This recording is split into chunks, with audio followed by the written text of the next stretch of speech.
नमस्कार दोस्तों, आपके साथ मैं हूं ऐश्वर्या। स्पेशल रिपोर्ट में बात सबसे पहले काले धन के कुबेरों की।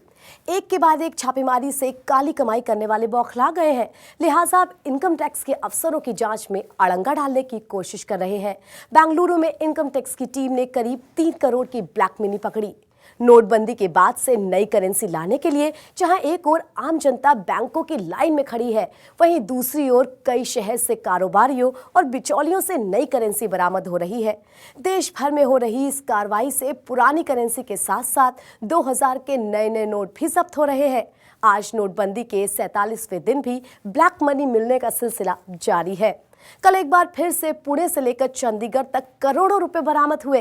कहीं लॉकर से ब्लैक मनी मिली तो कहीं कार की डिग्गी से लाखों का कैश बरामद हुआ है। पहले एक नजर इस वक्त की हेडलाइंस पर डाल लेते हैं। नोटबंदी के 39वें दिन भी एटीएम के बाहर लंबी कतारें, जगह जगह एटीएम खाली। लोगों को राहत देने के लिए विशेष विमानों से पैसे पहुंचाए जा रहे हैं। बनारस में भी विमान से पहुंचा कैश। आज से काले धन को सफेद करने की नई स्कीम प्रधानमंत्री गरीब कल्याण योजना के तहत 50% टैक्स देकर काले धन को कर सकेंगे सफेद। 31 मार्च तक चलेगी योजना। पश्चिम बंगाल में भी जारी है काले कारोबारियों पर शिकंजा।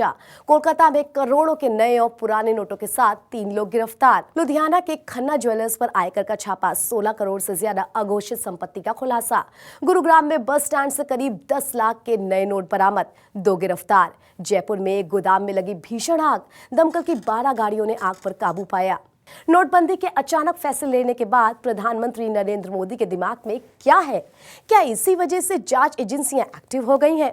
क्या इसी वजह से शहर शहर नोटों की बरामदगी का सिलसिला शुरू हुआ है? लाखों करोड़ों की ब्लैक मनी बरामद होने लगी है। नोटबंदी के अगले 12 दिनों में क्या होगा और क्या है इसके लिए प्रधानमंत्री का रोड मैप? आइए आपको दिखाते हैं। जिस तरह से नोटबंदी का फैसला अचानक लेकर प्रधानमंत्री नरेंद्र मोदी ने सबको चौंकाया है, अभी और क्या सरप्राइज देने वाले हैं प्रधानमंत्री? क्या उनके दिमाग में कोई और सख्त फैसला लेने का प्लान चल रहा है? दरअसल नोटबंदी के बाद इस बात की पूरी उम्मीद है कि बेनामी संपत्तियों पर अब एक बड़ा फैसला हो सकता है। सरकार इस बारे में पहले ही कानून बनाकर नोटिफिकेशन जारी कर चुकी है और अब इस बारे में प्रधानमंत्री भी संकेत दे रहे हैं। देश भर में काली कमाई के पर्दाफाश के बीच सूरत में पुलिस के हाथ एक ऐसा शख्स लगा है जिसके पास से 50,000 रुपए के नकली नोट बरामद हुए हैं।